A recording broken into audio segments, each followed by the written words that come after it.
Imam kai min kiranka kiranye Husaina, nima in shiga jirgin waliyai Husaina, in je yadda muka ce za mu ringa kawo muku abubuwan da suke faruwa a nan Karbala. Insha Allah yanzu muna tare da wani wanda ya samu halartar wannan program na tattake da ake.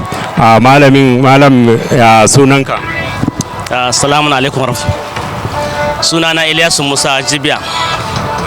Insha Allah. Dama malam an taba zuwa wannan taro na tattaki ne ko dai wannan ne karo na farko? Wannan shine karo na hudu. Insha Allah. Insha Allah malam, ya aka ga wannan tattaki da ake na bana da kuma waɗanda suka wuce a shekarun baya? To alhamdulillah, shi wannan taro na bana bai bambanta da na sauran shekaru ba. In ma akwai bambanci sai mu ce ƙarin yawan al'umma, kasantuwan ko shekara al'amari yana ƙara yaduwa ne amma ƙasashen duniya baki ɗaya. Kuma kamar yadda muke samun labari a cikin kwana uku sama da mutum miliyan 5 sun shigo daga Iran. Insha Allah. To kamar yadda ya kuke da misali al'umman da suke nan garin ƙasar Iraki ya suke tarbanku? To mutanen Iraki mutane ne masu karamci kuma masu ciyarwa, saboda wannan bawan Allah Imam Hussein alayhi salam da ya yi baiwar jininsa da zuri'arsa baki daya domin ceton wannan addini. Kuma gashi abin da muke gani muke karanta a tarihi yanzu muna ganin shi a aikace. To insha Allah malam, mun gode, Allah ya saka da alkhairi.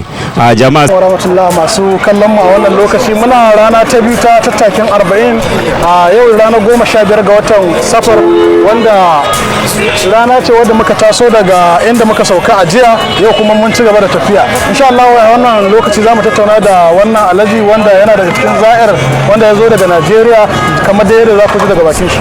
Allah wata malam, muke sunan malam? Sunana Muhammad Sani Isiya. Masha Allah. Daga ina kuka zo wannan gari mai albarka? Daga Najeriya ta Katsina.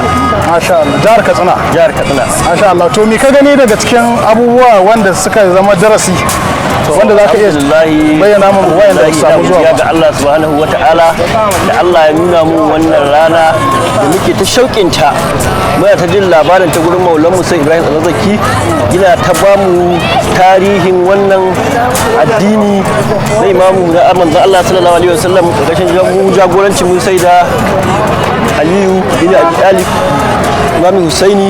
Muna ta jin labarin tarihin yadda abin da ya faru. Yau ga shi muna ta roƙon Allah ya nuna mana lokacin da za mu samu damar ziyartar wannan guri, domin yadda muke da al'amarin kuma tabbatar mu da abin da muka gani. To yau ga shi Allah ya kawo mu lokacin da Allah ba mu halin da za mu ziyarci wannan al'amari. Muna ƙara ma Allah subhanahu wata'ala godiya yadda Allah ba mu ikon zuwa. Allah ta'ala ya ba mu ikon mu biya mu wasu su zo, ko Allah ta'ala ya ba wasu damar zuwa. Wace fata za ka yi wayanda ba su samu zuwa ba a wannan wuri? Yawwa, shi ne yake fatar Allah subhanahu wata'ala da ya yalwanta musu wadatuwar abin da zai sa su zo wannan guri, ko kuma Allah ya yalwanta mu wasu masu zuciyar biya mu wasu su zo domin su gudanar da wannan ibada mai albarka insha Allah. Muna godiya sosai, Allah saka da alkhairi, Allah kuma ya karbi ibada.